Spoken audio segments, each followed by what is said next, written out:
What's going on, guys? This is your boy Dontae with Dontae's Boxing Nation. And let me tell you something right now. If you guys are looking for the best fragrance products in the world, you need to go to ashkicking.com. That is ashkicking.com. Keep your home smelling fresh and clean with Ash Kicking fragrance products.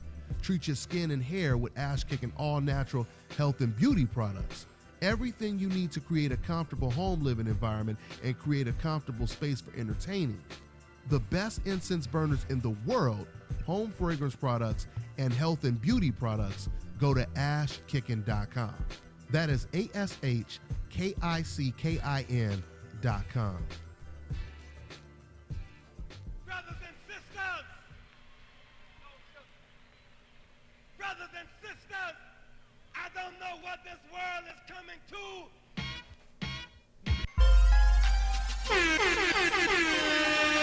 Hey yo, check this out. This is Flavor Flav, and if you want the whole truth and nothing but the whole truth, so help the whole truth. Hey yo, you better listen to Dontae, baby. Dontae! What's going on, guys, and welcome to another great edition of the Dontae's Boxing Nation show. I am your host, Dontae, and it's going down, man. As always, we got a great weekend of boxing. Thurman versus Garcia. I can't wait, on free TV. So big shouts out to Al Heyman and the PBC gang over there doing it big as always, man. Let me go ahead and introduce the panel as we always do at this time. I got my girl, Miss Boxing Baby, back in the building on the phone. What's going on, Boxing Baby? What's up with you? All right. And I got my man Kirk Jackson, former boxer, and he's a boxing writer for BoxingInsider.com. Go ahead and check out the website and check out his articles, guys. Also, man, shout out to my sponsors, man. Shout out to ashkicking.com. I'm over here smelling good right now with their products, so go ahead and check those products out. Go to the website, man, and cop some of those incense and all that stuff they selling over there, man. They got some real good stuff over there, guys. Also, Box Fan Expo, man. You see it on the screen. Box Fan Expo is a great place for all the fans to come up and meet your favorite fighters, take pictures, chop it up, talk some boxing with them, and all that. That's going to all go down May 6th, okay? That's the weekend of the Canelo versus Chavez fight. So come down to Las Vegas and go to the Box Fan Expo. All right, guys? Also, the number is on the screen, man. So you guys want to call in, we'll be answering some calls in a minute, all right? Probably in about the next 20 minutes, we'll answer some calls. Now, as you guys can see, we're advertising, some products. And if you guys are interested, man, in expanding your brand and, you want to get some promotion and all that kind of stuff, some advertising, go ahead and contact me at Dontae'sBoxingNation@gmail.com. I'll give you the rates and everything, and we'll make sure, we promote that product. It don't matter what you're selling, man. From you want to promote your website or whatever you want to sell,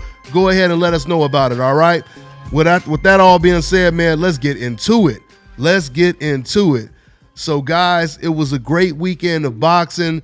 We got Deontay Wilder getting another vicious knockout on free TV. That was really cool. I was able to watch it on my Fire Stick and watching it on my local channels. So I thought that was really cool, man. So let's start with you, Miss Boxing Baby, since we ain't had you on the horn in quite some time.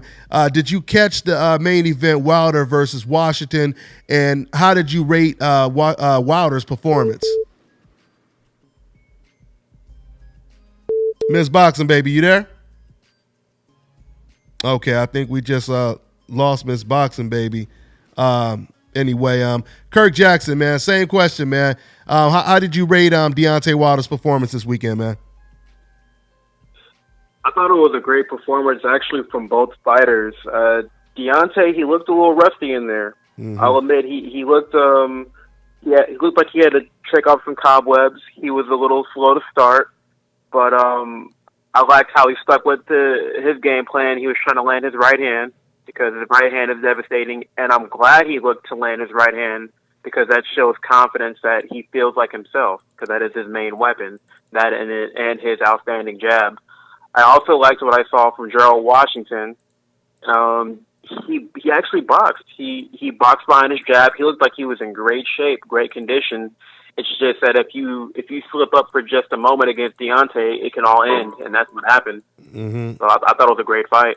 Yeah, absolutely. And you know, the whole thing, Kirk, is I wonder how much of it was rust and how much of it was really Gerald Washington's jab, because Gerald Washington's jab was it was controlling and it was disrupting Deontay Wilder's rhythm the entire night. And I think this is something that Deontay Wilder really needs to work on. When you 6'7", you know, I think Deontay Wilder himself, he should know how to control somebody with the jab. So with that all being said, Deontay Wilder, he started off late in the sport and he definitely has flaws.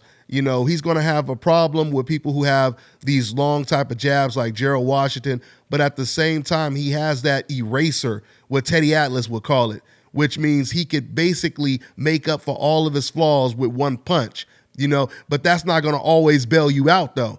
So he's going to have to adjust and figure out, how to get past, fighters that can box pretty well, because he was having a lot of problems. And if Gerald Washington was able to take that right hand and keep going, who knows what would have really happened in that fight. And it's crazy because one of my buddies who does a lot of betting, he basically bet, I think he bet like $300 on Washington, which would have won him.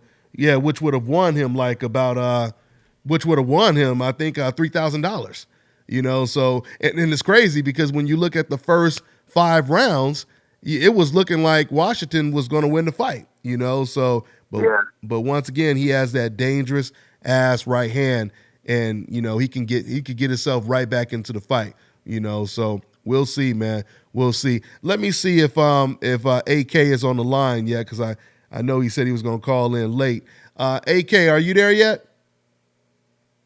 Okay, AK is not there. Okay, and Miss Boxing Baby, I think we lost her. We'll see if she calls back. But anyway, and Jarrett Hurd, Kirk, let's go ahead and talk about Jarrett Hurd, man. Now, guys, there you go. What happened? I don't know. I was talking. Yeah. Well, you was breaking up when I first introduced you, so I knew that was a bad sign already. Oh, my bad. Yeah. You were breaking up a little bit. But anyway, well, let's go ahead and start with your thoughts on the Deontay Wilder situation. So, how did you rate his performance? What did you think about Wilder's performance, Miss Boxing Baby? He didn't look that good. I don't know if he was trying to give himself some rounds because he hadn't been fighting, been in the ring for a while. He didn't look the best. They both looked kind of sloppy. Yeah. To me, even like at the end when he was finishing up those wild punches. Well, yeah, that's his that's his signature windmill move right there, So. But the thing is, we've seen him look really good. To me, his best performance today is against Severn. He looked amazing. Yeah. So I don't know. Hey, what that was. Speaking of Severn, we might actually get that, which we're gonna talk about that as well. But I mean, you have to, Miss Boxing Baby, I think you have to attribute it to Styles, man. I mean, Styles make fights. He was in there with an undefeated guy who was almost the same height as he is, and he had a telephone pole jab. I mean, that jab was long as hell. So I think that has something to do with it. And once again, I see the phone lines filling up.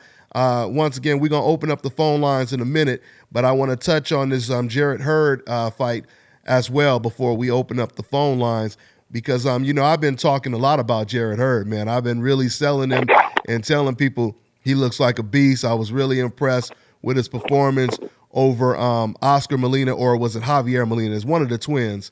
I forget which one of the twins it was. But I was really impressed with his performance over the Molinas, and he got, it was a dominant performance, because I grew up knowing the Molinas.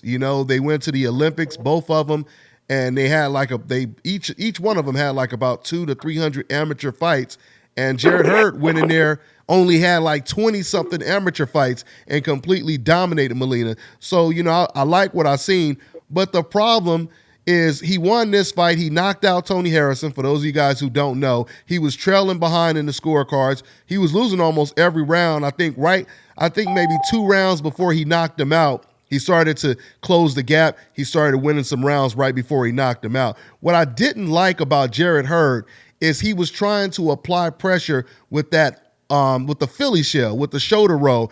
And to me, that's not a good stance to apply pressure. You know, I said this in my post-fight video. Even if you notice, even with Floyd Mayweather, you'll notice whenever Floyd is facing someone who has a lot of speed and they're moving away from him, Floyd usually gets into the high guard. He doesn't really use the shoulder roll that much if he's chasing after someone. And I think that was a mistake that Jarrett Hurd made in this fight. You know, Kirk, I mean, what did you think about his performance?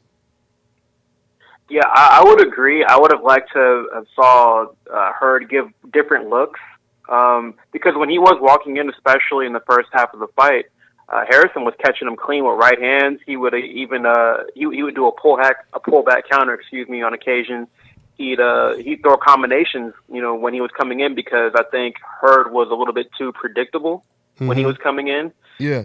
Behind the shoulder roll, and then what I did like about him coming in though was he would jab his way in. He wouldn't just walk in all together, just straight up. He would jab, but I would have liked to have seen him give different looks to make his route getting inside a little bit easier, especially against a sharpshooter like Harrison, who was a little bit faster, I think. Yeah. But I think Hurd definitely was able to apply his size eventually as the fight wore on, and that's what ultimately got him the victory in my eyes. Yeah, some people are talking about Harrison's chin, being as suspect as Amir Khan's. I don't really know if that's the case. I mean, he got caught with a perfect timed right hand over his jab, which I thought Jarrett should have been doing a long time ago because Jarrett was chasing him the whole night, and he was kind of throwing a lot of paw jabs. You could tell he was trying to set up his right hand and trying to set up stiff jabs. But Harrison, credit to Harrison, man. Harrison was tagging him with lead hooks, with jabs, with right hands. That's why I say, that shoulder roll, it wasn't effective at all. So that's pretty much what that was, man. I think it might be a little bit of his chin, too, because he lost the same way to Willie Nelson. And it's not only that, it's how he reacts when he gets hit. Yeah. That's where he looks kind of like kind of shaky. Not as bad as Amir Khan. I mean, I don't know who made that comparison. But I just think that it might be a little bit of his chin because he won every single round against Willie Nelson and got stopped in the ninth. Same exact thing. Yeah. And same exact fight. Same round. Same round and everything. Yeah. Every round. And same round, exactly. So I'm thinking the chin might be just a little bit suspect and maybe some stamina issues too because he did look tired. Yeah. So, I don't know. But just rewatching it, he looked beautiful. I think Jarrett could have used his jab just a little bit more. He kind of was walking in. At the beginning, and then he started to use it a little more at the toward the end of the fight. Yeah. But overall, I'm glad he got the belt. He in the tough division. He in a hell of a division, and I'm telling you right now. I'm glad Jamar moved up. He probably didn't want no parts of that, but. Oh man. No. You can't walk in like that.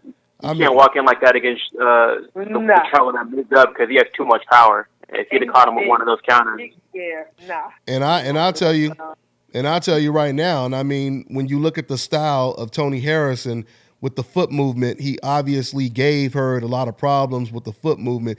Imagine Jarrett Hurd in there with Edeslandi Lara. You know what I mean? Somebody moving, using the same type, using even better foot movement, but catching you with that vicious ass left hand on top of all of that foot movement. So that would be tough. But, like I said, I've been talking big on Jarrett Hurd. I've been talking big on him. Me too. Yeah. I've been telling Jarrett Hurd and Erickson Lubin. Them are the guys I've been really talking big about, So, but I'm telling you, if Jarrett Hurd doesn't work on his foot movement and closing the gap without walking into like 5-6 punch combinations, yeah, man, it's going to be tough at the 154-pound division for him. So with that being said, let's go ahead and take the first call for the night, guys. All right, guys, I'm going to go ahead and introduce you guys by your area code. So here we go. We got 786. What's going on, man? What up, Don? All right. What's good, man? Where you calling from? What's your name? Jose from Miami. All right. What's on your mind, Jose? Yeah, I was calling because like about a month ago I called. I wanted to talk about Mikey Garcia when he was in the fight. I forgot what his name is already. Everybody was hyping up. when he we was. ended up just talking about Thurman and Garcia the whole entire time. What's that? Like about a month ago, when Mikey was gonna fight, I forgot his name. I wanted to call in and ask about him, but we ended up talking about Garcia and Thurman the whole time. Oh, okay. Who was he supposed to fight? Was it someone they were talking about fighting, or just someone? No. When Mikey fought, I forgot that guy's name that he fought. It was the guy he knocked out cold, right? Yeah. Yep. Zatichinen. You talking about? Okay.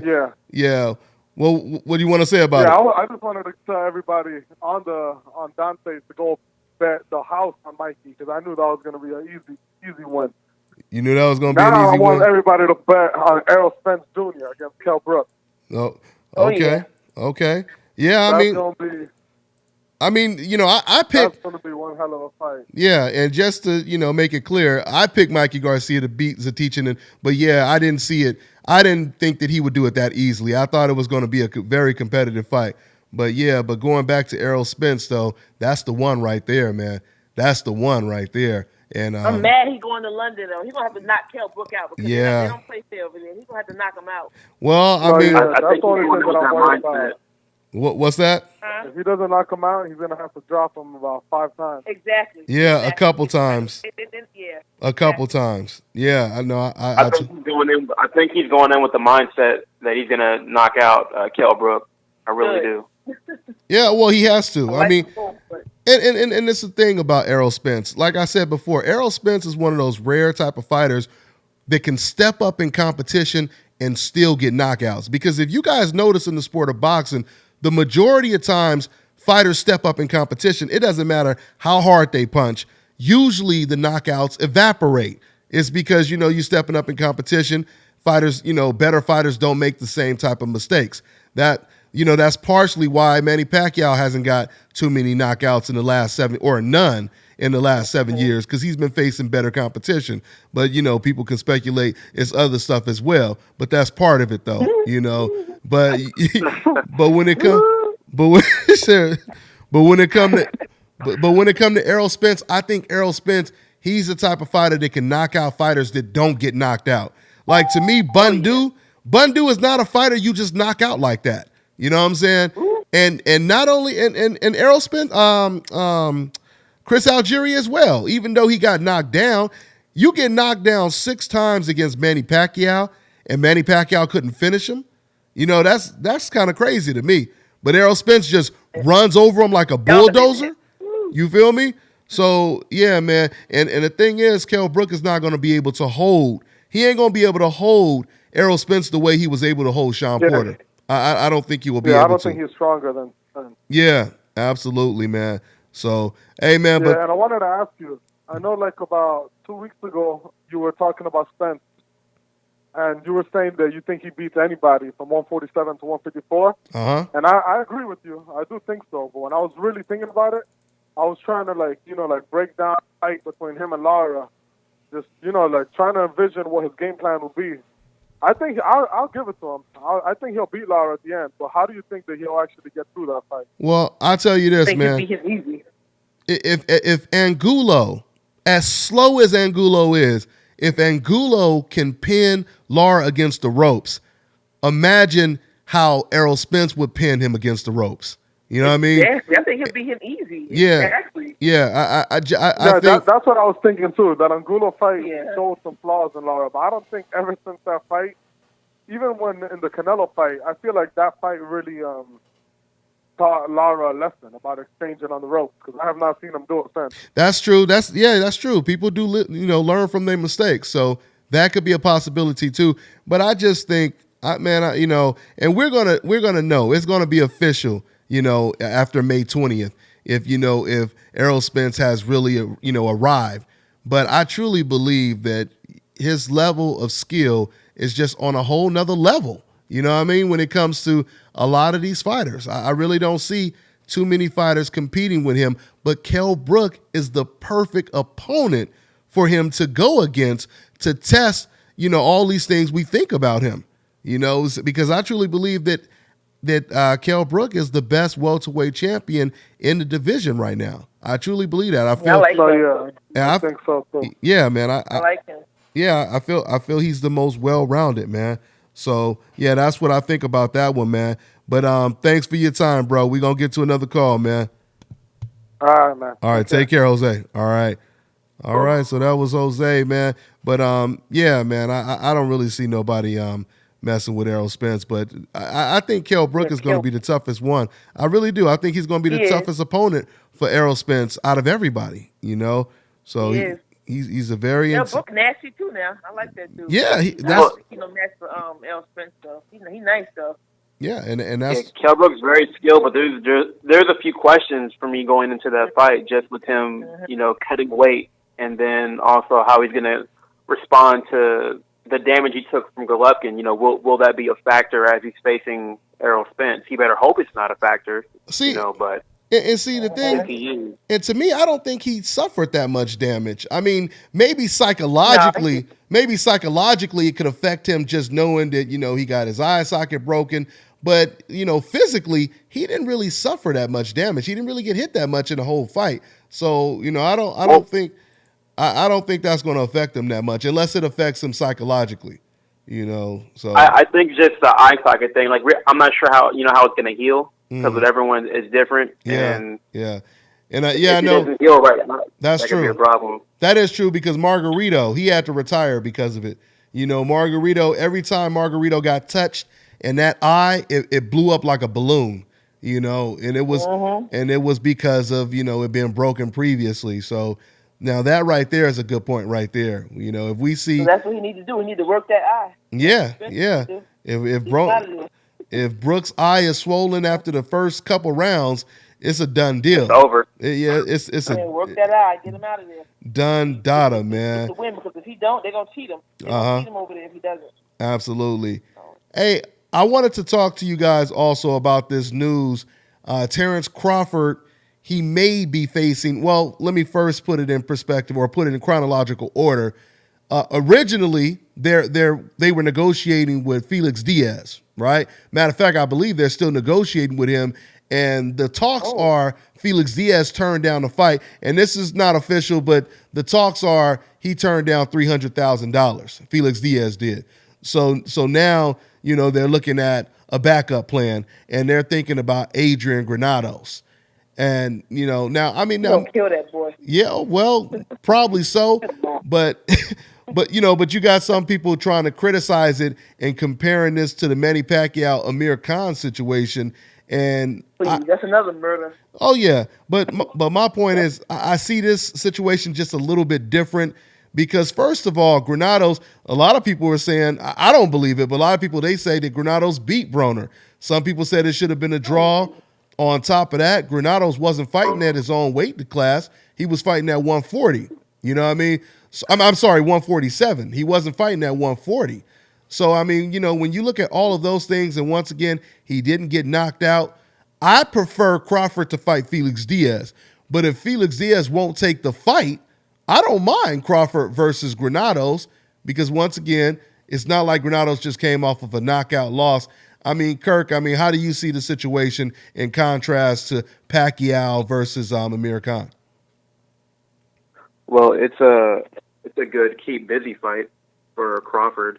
Granados has shown that he's a very capable fighter. Maybe he's not at the highest level where he's going to beat the top competition, but he'll at least make the fight interesting and competitive. And with Amir Khan and Manny Pacquiao, obviously that's just a big name fight, a big name money fight. Both guys are well-established stars. Even in defeat, Khan is still a well-known commodity. And who knows if that fight will be competitive, just because this goes back to the whole damage thing. Amir Khan was put in a coma the last time he fought, time he stepped in the ring. For real. And style-wise, I think he does have a style that can give Manny Pacquiao problems. He has longer reach. He's very fast. He throws in combinations. He moves. He can fight, obviously, but we just don't know what we'll see from Amir Khan due to the coma he was put in by Canelo. Yeah. So, I think Amir Khan should retire from boxing. I'm sorry to say, because one thing with him, I'm just being honest. I'm not trying to be funny. You never know what's going to happen, because he's always one punch away from being put to sleep. I didn't even analyze him and Pacquiao because I think he's going to get knocked out. For one, the punches that Pacquiao was landing, even on Vargas, if Amir Khan falls, he's not going to get up.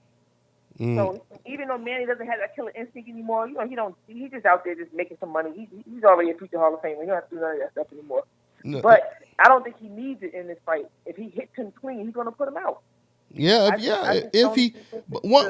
one thing I will say, and I'm gonna say this, it's not a horrible fight. And once again, if you're comparing Amir Khan as an opponent to Jeff Horn, then this is a great step up, for the fans at least.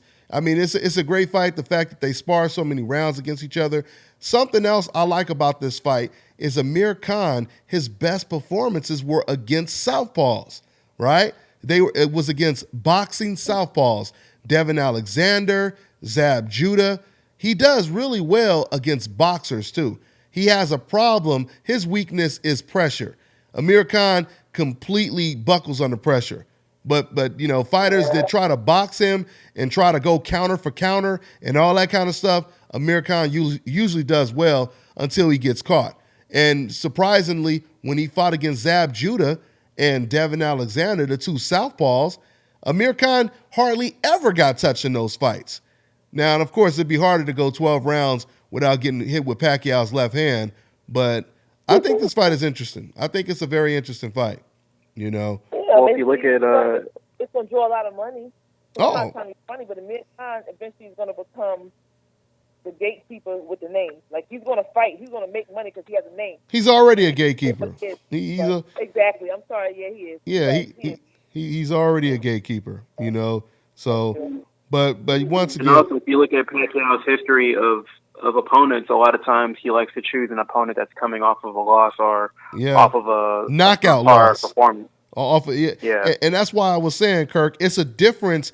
Somebody coming off of a close fight that could have went either way versus somebody coming off of a knockout loss. Like you said, Khan was in a coma, as soon as he wake up, it's like Pacquiao woke him up out of the coma and said, "Hey, wake up, buddy. You got to fight me next." You know what I'm saying? I mean, that's pretty much how it went down, right? So, but but when you look at the dichotomy once again, when it comes to Granados, you got fans, and that's what makes that situation hypocritical, because the fans that were saying, it was one dude left a comment, and he was like, "This is BS. Even though I felt Granados beat Broner, nobody wants to see Crawford versus Granados." How do you say you believe Granados beat Broner and then say on top of that, you don't want to see Crawford versus Granados? If you believe that Granados beat Broner, then that's even more of a reason for us to see the fight. But, that's how you know. They know that, boy. Listen, Granados has a great way of making a fight with competitors. But in all actuality, he never really hit Broner with nothing devastating. He never hurt him. His face looked beat up. He lost the fight. And I think Crawford's going to kill him. And I don't blame Verdejo for turning down the fight. For one, he's too small. He's too small. Like, he can't fight Terrence. Terrence Crawford is a big 140-pounder. You say you don't blame Felix for turning down the fight? No. Hey, but Felix would be. I think Felix would be Crawford's toughest fight, to be honest with you, though. $300,000. You got listen. You got to come better than that. Terrence Crawford, he's nothing to play with. I didn't say. No, Terrence isn't. He's very skilled, but it's not like he's invincible. Yeah, and I wasn't saying I'm picking Felix. I wasn't saying I'm picking Felix. I'm just saying I believe with the type of style, Felix Diaz, he has an unorthodox style where he can fight on the inside, he can fight on the outside. I think he can hurt. Huh? I think he's too small. I think that he'll get dominated. Both of them, but especially him. He's too small for him. Yeah, I wouldn't have took that fight either. Only $300,000 to take an ass whooping. Yeah. Turned it down too. Yeah, well. No, I'll take $300K for a beating. Not for no ass. Yeah, $300K. That's to me. To me, that's a decent offer. You know what I'm saying? And on top of that, they offering $300K, and if you really believe you could beat Terrence Crawford, why don't you take the $300K? Because then you're gonna be worth. Yeah, exactly. Because you know you're gonna be worth way more than $300K if you beat Terrence Crawford. You know what I'm saying? So anyway, let's go ahead and take another call, guys. Let's see who we got here. We got 901. What's going on, man? What's going on, y'all? How y'all doing? All right. Where you calling from? What's your name, man? Man, I'm calling from Memphis. It's Mario from Memphis, man. All right. Down south out there. And I got a couple of things I wanted to point out. I know the last call, I want to get on Tony Harrison for a minute, but I know that last caller, I think Jose, he said something that caught my attention. He said something about Errol Spence, like he can beat anyone at 147 and 154. But I had to chime in on that though, because I see him beating. Basically, I think I see him beating everyone at 147 right now. But if he go to 154, I don't see him beating Erickson Lubin. You know, Demetrius I really Andre don't will see be him. tough. Demetrius Andre will be tough too, and you know, on that note, you know, but yeah. But the hammer, and, the hammer, I feel you. Yeah, and it's one thing about Tony. Do y'all think? I was looking at Tony Harrison, and you know, he has a stamina issue, and if he can't get you out there with his power shots, and you keep on pressing him, it just seemed like, you know, you can just put him down. But I feel like he could do better at 147, though. What y'all think? Tony, I mean, that depends on Tony. talking about Tony Harrison. That also depends on. Yeah, Tony Harrison. We don't even know how comfortable he is, though. You know, it may be hard for him to even make the weight, but yeah, maybe. I mean, my thing is, I wonder, you know, what kind of chin Tony Harrison has. Yeah, with him losing a fight the exact same way back to back when he stepped up in competition, where he was winning the fight, winning pretty much a majority of all rounds, and then he gets stopped and knocked out. Clearly, he doesn't have that type of grit to adjust to being hurt and coming back and dealing with that type of adversity yet. And I don't know if going to 147 would even help him in that situation. But, might be worse. Yeah. Oh, yeah. It could be. And yeah, one more thing, man. I know this kind of like an off-the-wall question, but Dontae, how you compare fighters sometime on who they fought and stuff like that. Like, I was trying to see for like Jamal Charlo against Canelo, how they call out Canelo all the time. Mm-hmm. And I like Jamal Charlo, but I saw him against the Austin Trout fight. And I noticed, I was just looking at stuff, and I noticed that he couldn't put Trout down. But then in Canelo, when Canelo fought Trout, Canelo was able to put Trout down. So how would y'all, I'm going to hang up after this, you know, because I appreciate everything y'all doing, but how would y'all see that playing out against Jamal Charlo or Jamel Charlo against Canelo? Hey, I'm gonna let the panel answer this before I do, man. But thanks for your call, man. I appreciate it, man. Kirk, go ahead and answer that one if you can, man. Well, they have different styles. That's interesting, actually. Well, let me say this. Let me say this real quick. Then I want to say, because he talked about the contrast, the comparison, saying that Canelo got a knockdown and Jamal Charlo didn't get a knockdown. You can't really base it off of that, because I truly believe Jamal Charlo, he damaged Austin Trout way more than Canelo did.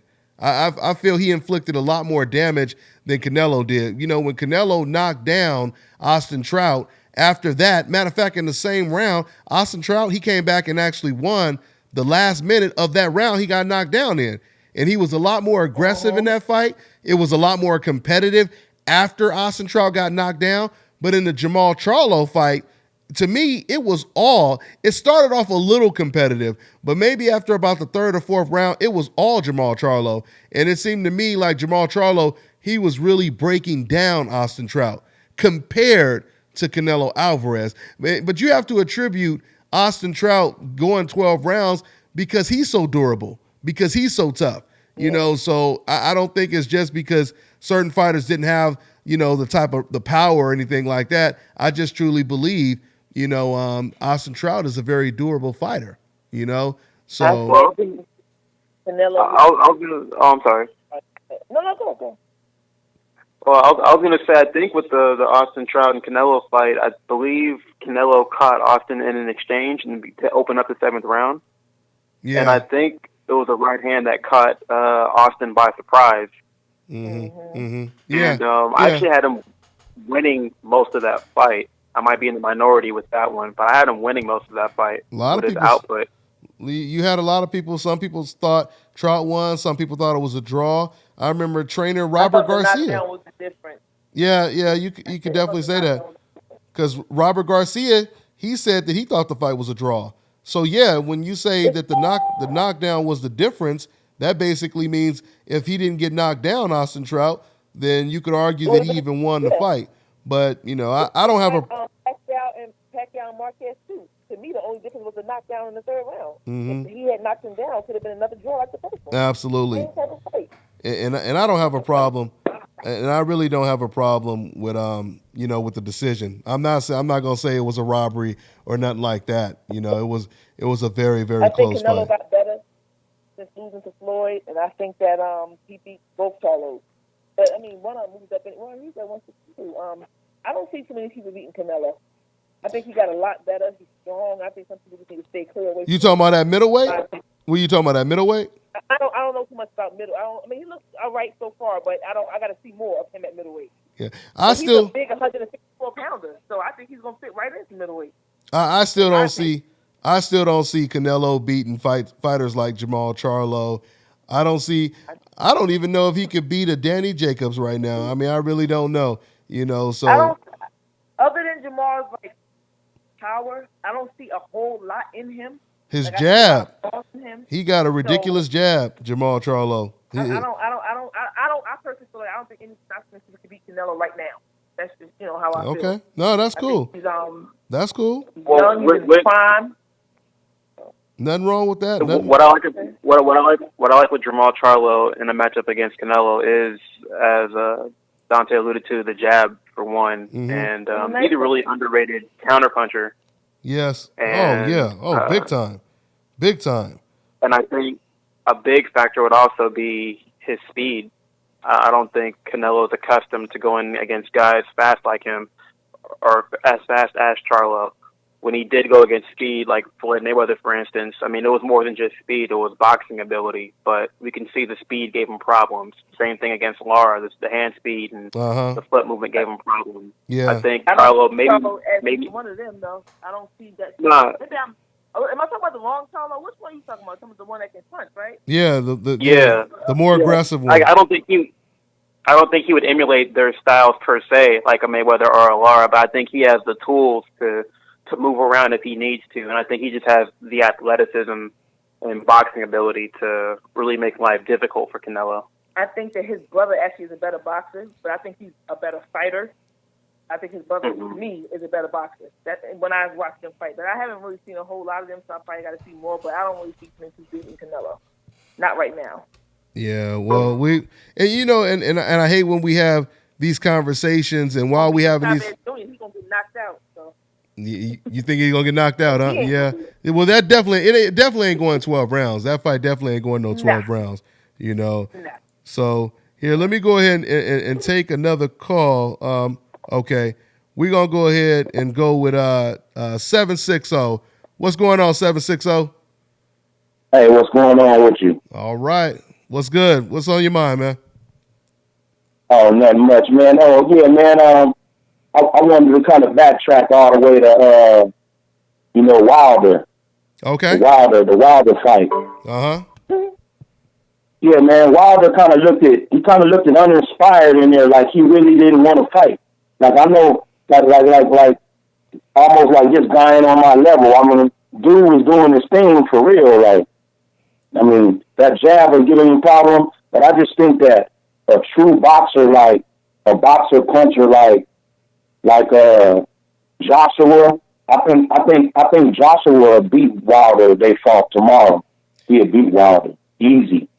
Hey. And Wilder is one of my favorite fighters right now. But I've seen the last couple of fights. I have just seen a lot of flaws in him when people are just straight pure boxing on him. You know, just boxing, moving around. He got a lot of problems with movement, and it looked like he was working on a construction site the other day. His feet was like in wet concrete. It was like super flat. I don't think a guy with movement, I don't think he can really deal with a guy with movement that can get in and out, you know what I mean, and land good shots. It'll really give him problems. You know, that's my take on him. I agree with that. I agree with that. I mean, the whole thing with Deontay Wilder is he relies too much on that right hand. And basically what was happening in this fight is he was trying to find ways to set up that right hand, and Washington kept pumping out that long-ass jab, and that kept forcing Deontay Wilder to reset, you know, and he couldn't get close to him. And that jab was knocking him back, you know. So, yeah, if he go in there with an Anthony Joshua, a Luis King Kong Ortiz, you know, these fighters, they're going to be able to take away that right hand, nullify it as well.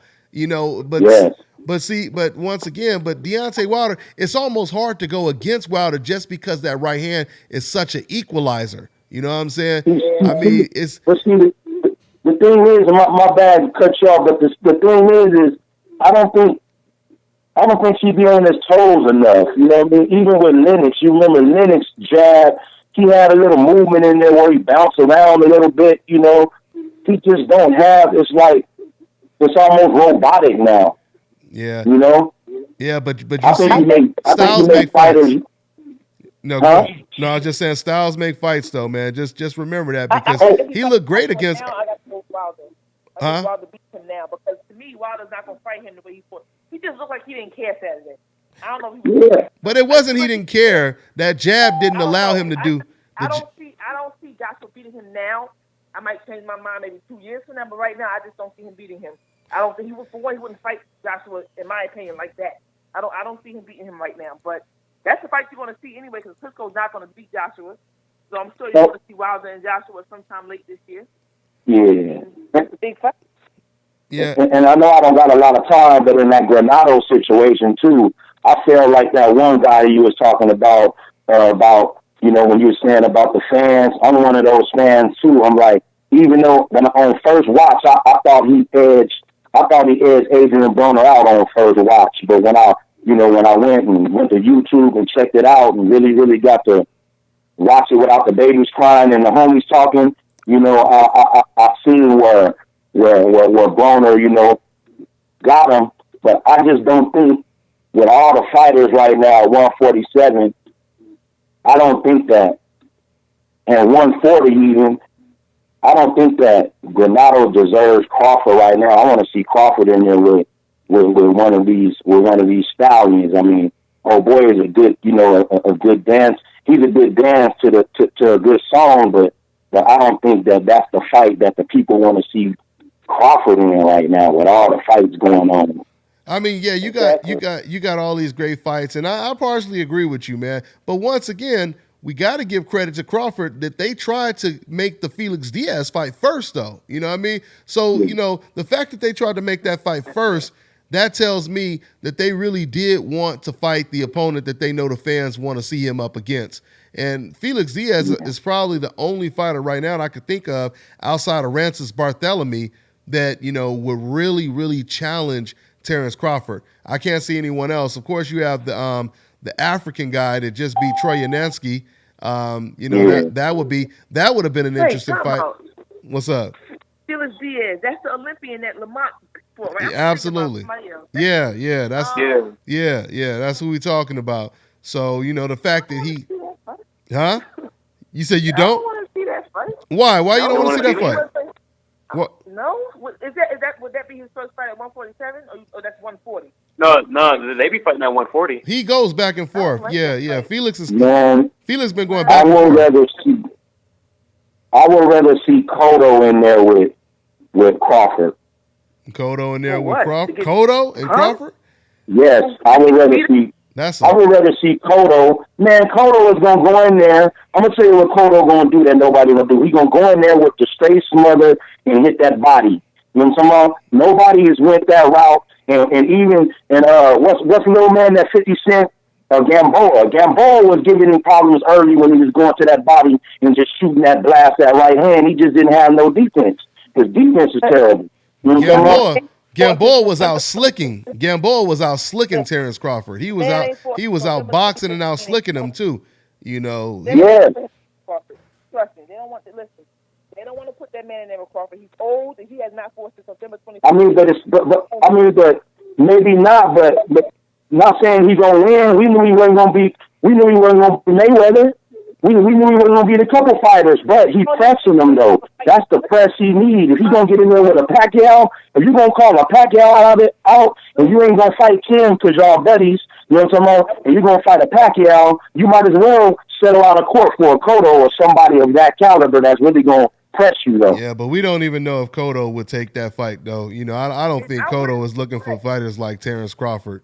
You know what I'm saying? I mean, but well, who knows if Cotto and Bob Arum would ever do business again based on how Cotto left. Yeah, and that's the true. derogatory things Arum said about him since his departure. Yeah, absolutely. I think Crawford gonna go up to 147. Yeah. Okay. Well, yeah, I just let my man go so we can get to another call. But yeah, I mean that's a match that ain't gonna happen. You know, Cotto's fighting at 154, and you know, yeah, that ain't gonna happen. That ain't gonna happen. I think Terrence Crawford is gonna most likely move to 147, probably by maybe in 2018. He'll probably move up. But you know, if he gets Felix Diaz, that'll be a big fight, man. That'll be a big fight. But you know, if people complaining about, I'm here. Okay. Oh, you hung up and called back? Okay. No, it said goodbye. Your phone didn't do that. Well, you know what? Did I accidentally hang up on you? Let me see. I don't know. Yeah. Anyway. I think y'all set me up. It said goodbye and hung up. Yeah. Anyway, before we take another call, man. So, hey, what was your reaction, Kirk? What was your reaction to this brawl, man? Go ahead and explain why Washington or why Deontay Wilder and Dominic Brazeale, they got into a brawl after the fight. Explain how it went down. So when I was reading was on the fight night Saturday, Brazeale got into it with Wilder's younger brother. They were having a war of words or whatnot. And after the fight concluded with Wilder and Washington, they pretty much touched up on that subject again. Wilder was pretty much saying that I'll see Brazeale on behalf of my brother. And I'm hearing they got into it in the lobby. It's on TMZ or whatnot. My friend from Detroit actually just texted me. His trainer was at the event, and he's saying that Wilder initiated everything. Like, everything that's being reported in the headlines isn't accurate. So I'm waiting to hear back from him what exactly went on. But from what I read, Brazeale insulted Wilder's younger brother, and Wilder is like, well, don't come on my family like that. We can make this happen right now. Yeah. It could just be built up to a fight. Hopefully it's not. Hopefully it's not, man. Yeah. They could keep beef. Right. They could keep that one outside the ring, man, because there's too many. There's too many. I mean, I'd rather watch Wilder versus Bermain in a rematch than that. You know, I mean, but the fight I really want to see next for Wilder is I want to see him against Joseph Parker. I think Joseph Parker is a great opponent for Deontay Wilder. You know, with Joseph Parker's foot movement, his boxing ability, and we've seen Washington give Wilder just a little bit of problems with his boxing ability. So it'll be interesting to see if Deontay Wilder, he learned anything from this fight against Gerald Washington. I don't see nobody Joshua and Wilder after he handled Klitschko, and I love Klitschko to death, but come on. After he do what he got to do to Klitschko, I want to see him and Wilder. That's a huge, huge money fight. Yeah. That's going. Yeah, that most likely will happen if they keep winning. We might get Wilder Joshua at the end of this year, and that's going to be for all the marbles. So yeah, that'll be for all the marbles right there. Let's go into. Well, and that's what I'd rather see too. Just because if Wilder fights Parker theoretically, and if he wins and gets that belt, I think it's the WBO belt, right? Yeah, it's the WBO belt. It's a WBO belt. So that'll make it even more intriguing if him and Joshua were to meet at the end of the year, you know, with all the belts on the line. Yeah. Oh, Parker has a belt. Who's that? I never even heard of him. Where he Parker. from? Yeah, Parker just beat Andy Ruiz. He's from New Zealand. Yeah, and he about 6'7", undefeated. He's a pretty good heavyweight. I mean, he's decent. Okay. He's decent. He looked a little vulnerable. He got exposed slightly, I would say, in the Andy Ruiz fight. He didn't look that good in that fight, stepping up in competition. Speaking of Joshua and Frisco, who y'all going with? Joshua and Cliff. Oh man, I'm going with Joshua, but that's a tough fight, man. That's tougher than what people think, man. Vladimir Klitschko, I don't believe the fact that Klitschko is old and faded. I believe we're going to see the same Klitschko we done seen for the last 10 years. Jab and grab style, but that jab that he has is extremely accurate. That right hand is probably equivalent to Deontay Wilder's right hand, maybe. And he's just a very experienced, intelligent fighter. But if I'm forced to bet, I think Anthony is going to take it. But I wouldn't be surprised if Anthony gets caught early and it's all downhill from there. So I know it ain't going the distance. No, it ain't going no distance. It's definitely not going the distance. So let's take another. Let's take. Huh? Oh no, I was going to say, yeah, it's an intriguing match. We don't know. I think people they put too much stock on Klitschko's loss, and they don't really look into the fact they that do that in all fights. Yeah, they do that in all fights. These losses. I'm not so much the loss or just knowing Klitschko and his style and what's always been his downfall. It's good to fight people who are shorter than you, and you can use your height. But now you're fighting somebody who's up there with you that punch, and that's his issue is he can. And almost everybody Klitschko faced that was his height or taller, he had problems with him. Even if he knocked him out later, he had problems with him. So you know his chin is questionable, but see, Emmanuel Stewart was so great, he never got tapped. Yeah, absolutely, absolutely. Yep. All right, we'll take another call, y'all. So we got 931. What's going on, man? 931, you there? Yeah, I'm here. I was at the fight. I was at the fight Saturday night in Birmingham. What's your name? What's your name, man? My name Ernest, man. All right, Ernest. Go ahead, man. All right. What up? I think Parker would give Deontay problems. I don't think that's a slam dunk. Oh yeah, that fight for Deontay, and I've been following Deontay since the Stavern fight because Deontay, for his early on, he reminded me of a heavyweight Thomas Hearns, but unlike Hearns, he doesn't jab. He just does not jab for a person with an 83-inch reach. I mean, even Larry Holmes was there Saturday night, and he said, "I'm a jabber," and he could have controlled the fight more. Yes, he was. That's what Larry said about Deontay Wilder's performance. Right. He said exactly. I'm a jabber, and he could have controlled the fight with the jab. Everything comes out the jab. And that's so Parker crazy. Is a jabber, and Parker is sort of like Larry Holmes. He's 6'4", and he moves around a lot better than Washington. And I think this is not a slam. This fight would not be a slam dunk. It's a pick 'em fight. No, you're right. I agree with you. I gotta watch Parker. Everything you said makes all the sense in the world, and that's exactly why I just said earlier. We're gonna find out if Wilder learned anything from this Gerald Washington fight, because once again, this is what Gerald Washington was. He was able to outbox Deontay Wilder and control him with a jab. But one thing I will say when it comes to the contrast between the two, I believe Washington's jab is a little bit more stiff than Joseph Parker. Joseph likes to throw a lot of pawing jabs too, though. He throws a lot of pawing jabs.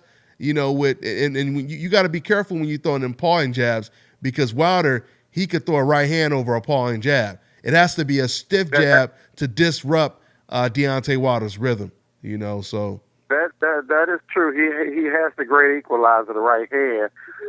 But another thing, they ordered him to fight Stavern, and why I do have a problem with that, I don't have a problem with it. Let me say why.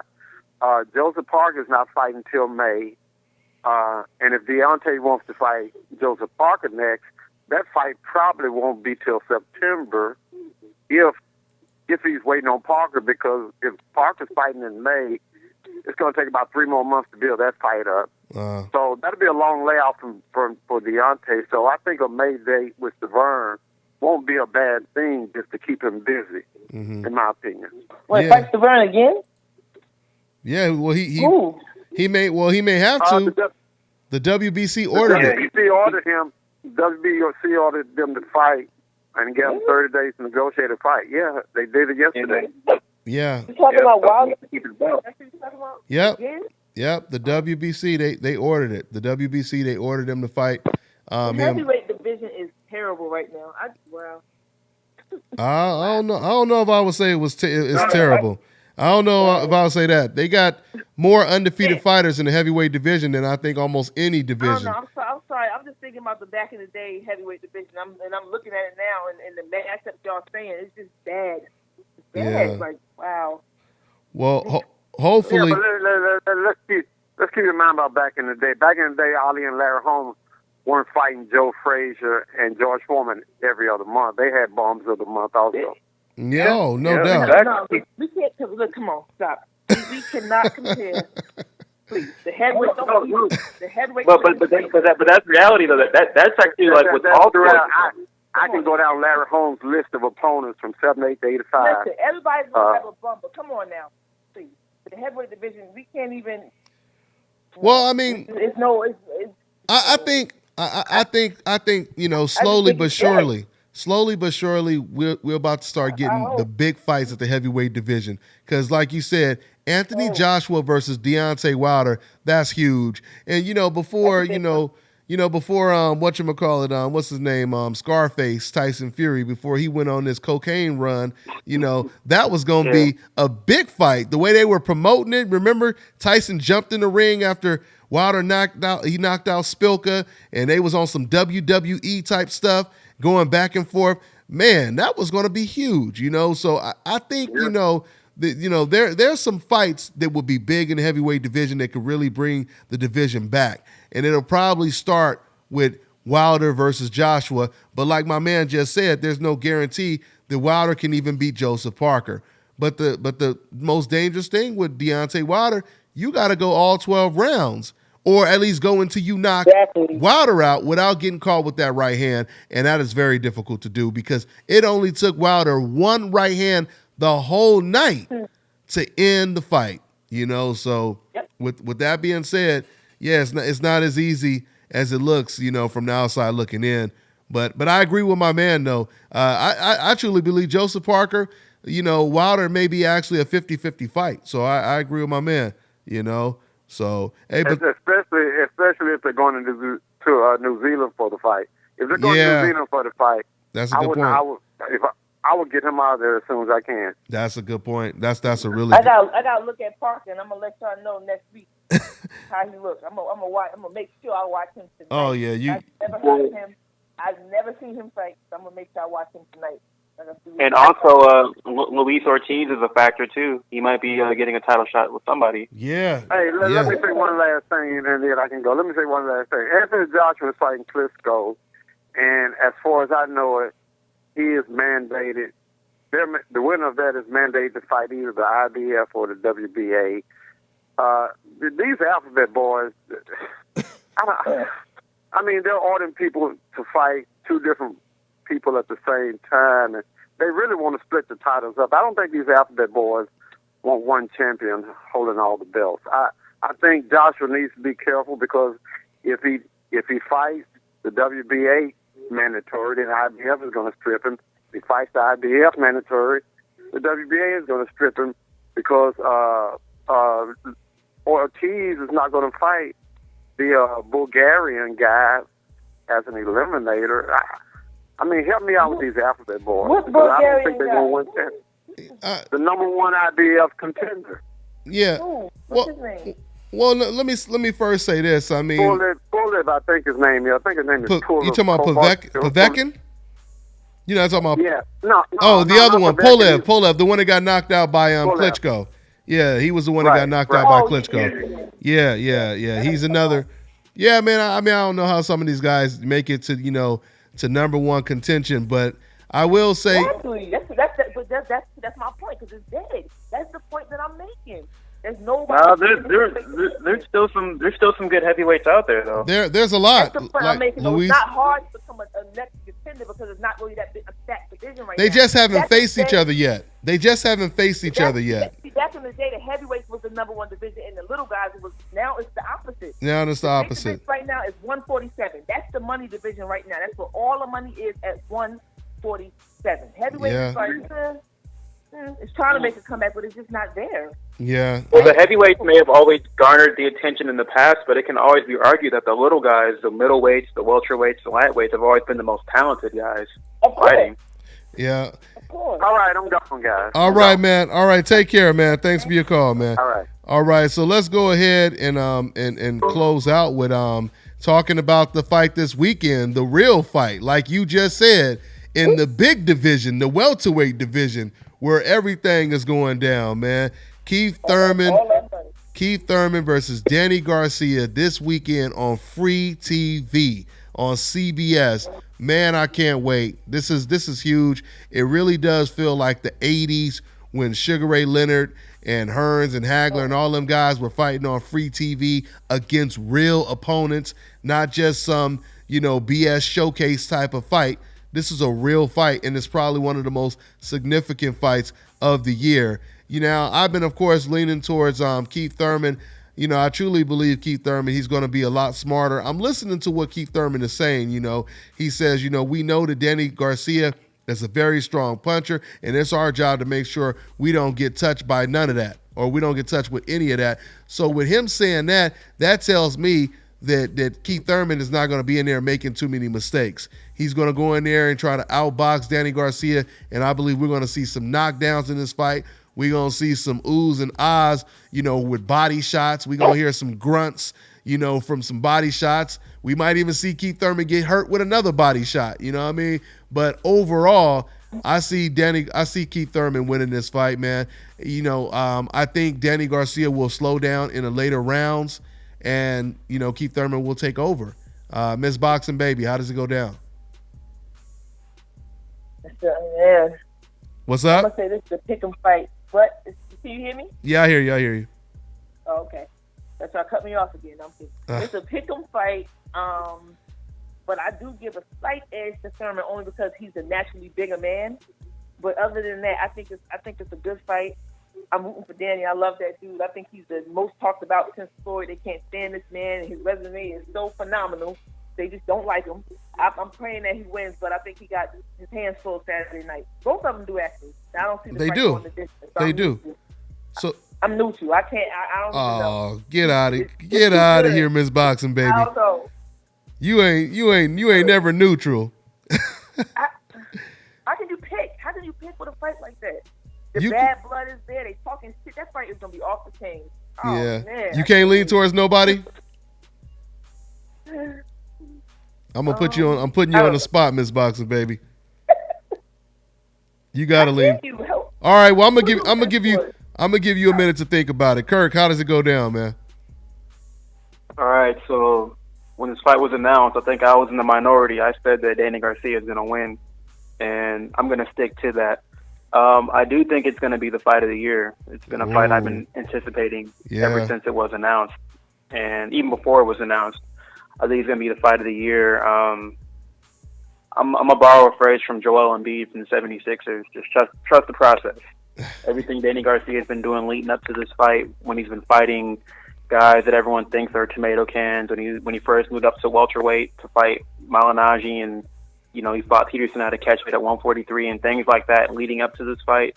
I think everything was preparing his body for 147 so that he could eventually take over the division like he did at 140. I know, if he doesn't fight Errol Spence, I think he'll be in good shape. But for the Thurman fight, I just think that he's more polished. He's more technically polished. He has a great amateur background. I think he's going to go to the body. I think he has a great ability to make adjustments as the fight goes on. And I do think it'll be very close because Keith Thurman is not a joke. I have tremendous respect for him, and he showed me a lot in the Sean Porter fight with how he stuck to his game plan and how he was able to put on an entertaining fight, but a smart fight at that, and still come out on top. Yeah. But I do favor Danny Garcia. I think his body work will be the difference. I think he'll make slight adjustments as the rounds go on, and watch out for a counter right hand. I think that's going to be a punch that catches Keith by surprise and might put him down. I don't think he'll get knocked out. I don't think anyone will get knocked out, just because I haven't seen Keith Thurman knock out elite opposition at the highest level, even though he does have tremendous power. I just think it'll be a very close, contested fight, with Danny prevailing at the end. So trust the process. Danny's going to end Philadelphia's drought of catching L's, from Meek Mill to 76ers to whoever. He's going to, he's going to bring it home. And I like that. I like you mentioning the right hand. That may be, the key right there. He may land that right hand over the jab. I forget, who was it, man? Who was the Mexican fighter that Keith Thurman fought? He fought him in Carson. And dude, what am I talking about? The same guy who knocked out Berto. What? Yeah, Carras. Soto Carras. The same right hand. The same right hand that he knocked down, or did he knock out Berto, or he just knocked him down? Well, I think he knocked him down. Yeah, he knocked him down with that same counter right hand over the jab, and then he kind of stunned Keith Thurman with the exact same punch. So, excuse me. So yeah, man, Danny Garcia, he has those type of intelligence. He's a great counterpuncher. He's an underrated boxer. So it makes for a great fight, man. I wouldn't be surprised if Danny Garcia, in the first 4 rounds, he's up on the scorecards. I would not be surprised. Yeah. But once again, I question if Danny can do it for 12 rounds straight. So that's pretty much what it is, man. So guys, we're gonna go ahead and wrap it up. Once again, man, I want to thank my boxing panel, Miss Boxing Baby. Go ahead and subscribe to her channel, even though she's been too busy, to do some videos lately. But go ahead and subscribe to her channel anyway. Hopefully we bring her back. We trying to get her to start covering some fights. Yeah, that's what it is. And we got my man Kirk Jackson, like I said, once again, boxing writer for BoxingInsider.com. You already know your boy Dontae, Dontae's Boxing Nation. I want to thank all you guys for tuning in. We got the shirts in, man, so we're going to put them up on the website. Once again, man, if you like what I'm doing, you want to support, and you want to show love, go ahead and purchase some of them shirts. You can go ahead and donate to the channel, whatever you want to do to show your support. I surely appreciate it. We'll be back next week. We're doing the show every week, Monday, 5:30 Pacific Standard Time. Go ahead and call in, and let us know what's on your mind. And if you're a decaf and you need some help, you need to be educated, we'll help you with that too. You know what I'm saying? Because we got that kind of love over here. But anyway, that's all, guys. We'll see you guys next week. We on to the next one, y'all. It's the Nation, baby.